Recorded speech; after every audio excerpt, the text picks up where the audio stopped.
မင်းကလေးကဘသူမှမရှိတော့လူမာပြီးအမျိုးသားရေချိုးကန်တဲ့ခိုးဝင်ကရေချိုးနေခဲ့တယ်ဒါပေမဲ့ရေချိုးလို့မှမဝက်သေးဘူးတယောက်ယောက်အထဲဝင်လာခဲ့တာပေါ့သူအလုံးရှုံနေတော့မင်းကလေးကဘသူမှမရိပ်မိအောင်အသားလေးခိုးထွက်ဖို့စူးစမ်းပေမဲ့အလောတကြီးထွက်ပြေးရင်းနဲ့သူ့ရဲ့ရေချိုးပစ္စည်းအိတ်ကိုအမှတ်မထင်ချန်ထားခဲ့မိတယ်အဲ့ဒီအချိန်မှာပဲအပြင်ကနေတခြားမျိုးသားတွေထက်ဝင်လာတဲ့အတန်ကိုကြားလိုက်ရလို့ချန်ကျွန်းကစူလိုက်ကိုရေချိုးကန်တစ်ခုတည်းဆွဲသွင်းလိုက်ရတယ်ဒီလိုနဲ့သူတို့နှစ်ယောက်ဟာအကန်ချင်းချင်းလေးရဲ့မှာအတူတူပိတ်မိသွားပြီးတယောက်မျက်နှာတယောက်ကြည့်ကအနေရခက်နေကြတာပေါ့တခါမှရေးစားမထားဘူးတဲ့ကပ္ပတိန်ကျန်းအတွက်တော့ဒါဟာခြေမပါကောက်ကွေးမတက်ရှက်ဖို့ကောင်းလုံးတဲ့အခြေအနေတစ်ခုဖြစ်နေခဲ့တယ်တစ်ဖက်မှာလည်းအပြင်မှာကင်းဆောင်ပေးနေတဲ့လုပ်ဖော်ကိုင်ဖက်ကတော့ဝမ်ရှော့လို့တွားဖြစ်ရှင်းနေရကနေအခုမှပြန်ရောက်လာတဲ့ရေချိုးကန်ထဲကနေအမျိုးသားတယောက်ထွက်လာတာကိုမြင်တော့သူကြောင့်အန်းသွားခဲ့ရတာပေါ့အဲ့ဒီနောက်ကျန်းချန်ကျွန်းကစူလိုက်အတွက်အဝိစားတန်တန်တစုံပစ်ပေးလိုက်ပြီးတဲ့နောက်စူလိုက်လည်းအပြင်ကိုထွက်လာခဲ့တဲ့လုပ်ဖော်ကိုင်ဖက်ဖြစ်သူကစူလိုက်စိတ်ဆိုးသွားမှစိုးရိမ်ပြီးသူဘိုင်းနာလို့ခဏထွက်သွားမိတာပါဆိုပြီးအလောတက်ကြီးရှင်းပြရှာတယ်ဒါပေမဲ့သူထင်ထားသလိုစိတ်ဆိုးမဲ့အစားစူလိုက်ကပျော်တောင်ပျော်နေုံရတယ်မကြခင်မှာပဲစူလိုက်မီတက်စခန်းမှာတွားရောက်ရိုက်ကူးခဲ့တဲ့အထူးစီစဉ်ဟာကုမ္ပဏီရဲ့အရွေးချယ်ခံလိုက်ရပြီးအင်တာနက်ပေါ်မှာရေပန်းစားဆုံးသတင်းရှင်လီဗီရဲ့တောင်းဖြစ်သွားခဲ့တဲ့မီတက်သမားတွေလည်းအဲ့ဒီသတင်းကိုမြင်တော့သူမပေါ်ထားတဲ့အမြင်တွေစတင်ပြောင်းလဲလာကြတာပေါ့ဒါပေမဲ့စူလိုက်ကကျန်းချန်ကျွမ်းစီဖုံးဆက်ဖို့စူးစမ်းတဲ့အခါမှာတော့သူလူတွင်းနှုတ်ဆက်ပွဲ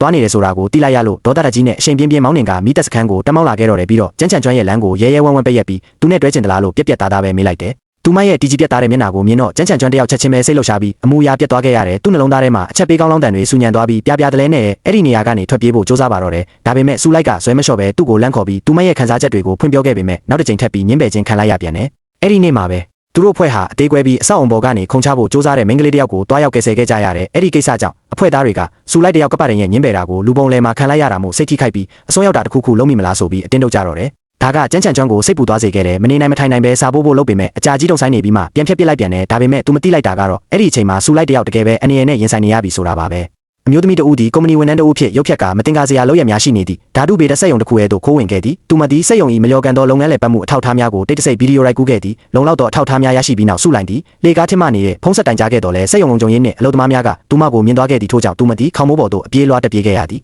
တစ်ချိန်တည်းမှာပင်တန်နာကုန်ထုတ်လုပ်ငန်းခွင်၌အနေရရှိသောဓာတုပစ္စည်းအမြောက်များကိုတရားမဝင်တိုးလောင်ထားပြီးကြီးမားသောဘေးအန္တရာယ်ကြုံတွေ့နိုင်ကြောင်းအများပြည်သူထံမှမိသက်ဌာနသို့သတင်းပေးပို့ချက်တစ်ခုရောက်ရှိလာခဲ့သည်ထွက်ပြေးနေစဉ်အတွင်းစုလိုက်သည်ခြေချော်လဲပြီးခြေထောက်တွင်ဒဏ်ရာရသွားခဲ့ကသုံးဆုံးဖြင့်ဆက်လက်ပြေးနေရသည်ကံကောင်းထောက်မစွာပင်ထိုချိန်၌ရှီချွမ်းနှင့်သူ၏အဖွဲ့ရောက်ရှိလာသည်စုလိုက်ကိုမြင်မြင်ချင်းရှီချွမ်းသည်သူမတိုက်ပေါ်ကခုံချရန်ကြံစီနေသည်လားဟုစိုးရိမ်စိတ်ဖြင့်အပေါ်ထက်သို့ချက်ချင်းပြေးတက်သွားခဲ့သည်ရင်းနှီးသောမျက်နှာကိုမြင်လိုက်ရသဖြင့်စုလိုက်သည်သူ၏နောက်ွယ်သို့အမြန်ပုံးလိုက်ပြီးဖြစ်ပျက်နေသောအခြေအနေများကြောင့်ဤကိစ္စမှာထင်သလောက်မယိုရှင်းကြောင်းရှီချွမ်းရိပ်မိသွားသည်သူသည်အလုသမားများကိုချင်းချောက်နိုင်ရန်မိမိယာဒူးစင်တန်းကိုပြောပြပြီးဤနေရာသို့လာရခြင်းကြောင်းကိုရှင်းပြခဲ့သည်သို့တော်ထိုသူများကမယုံကြည်ဘဲအလုသမားတို့ကရှီချဝမ်းကိုတုပ်ဖြင့်ရိုက်နှက်ရန်လွှဲလိုက်သည်ကံကောင်းထောက်မစွာဖြင့်သူ၏မိသက်ဦးထုံမှခိုင်ခံ့သဖြင့်အထိခိုက်မရှိဘဲရုံရင်ဆန်းခတ်ဖြစ်ပွားခဲ့သည်ရှီချွမ်းသည်တယောက်တည်းဖြင့်လူလေးဦးကိုအကောင်းဆုံးရင်ဆိုင်ကခါချင်းအတွင်းနှိမ့်နှင်းနိုင်ခဲ့သည်တိုးတော်တယောက်ကလွတ်သွားပြီးစုလိုက်နောက်သို့လိုက်လျာရှီချွမ်းကသူမကိုကာကွယ်ရန်ထိုးရိုက်ချက်ကိုအစားဝင်ခံခဲ့သည်ထို့နောက်ထိုလူကိုတစ်ချက်တည်းဖြင့်အလဲသိမ့်လိုက်ပြီးသူ၏ဝန်ထမ်းကတ်ကိုကောက်ခိုင်းလိုက်သည်ထိုသူများလည်းသူသည်တကယ်မိသက်သမားတို့ဦးဖြစ်ကြောင်းနောက်ဆုံးတွင်သဘောပေါက်သွားပြီးထိတ်လန့်ကြထွက်ပြေးသွားကြတော့သည်ရှီချွမ်းသည်စုလိုက်၏တန်ရာရထားသောခြေထောက်ကိုကြည့်ကဒူးထောက်ပြီးသူ့ကြောပေါ်သို့တက်ရန်အချက်ပြခဲ့သည်စုလိုက်တယောက်အိမ်မက်မက်နေတယ်လို့ခံစားလိုက်ရပြီးခုနကကြောက်စိတ်များလည်းကြက်ပြောင်းငက်ပြောက်ပျောက်ကွယ်သွားခဲ့သည်သူမသည်သူနှင့်အတူနှစ်ယောက်တည်းရှိနေသည့်စက္ကန့်တိုင်းကိုတန်ဖိုးထားနေမိပြီး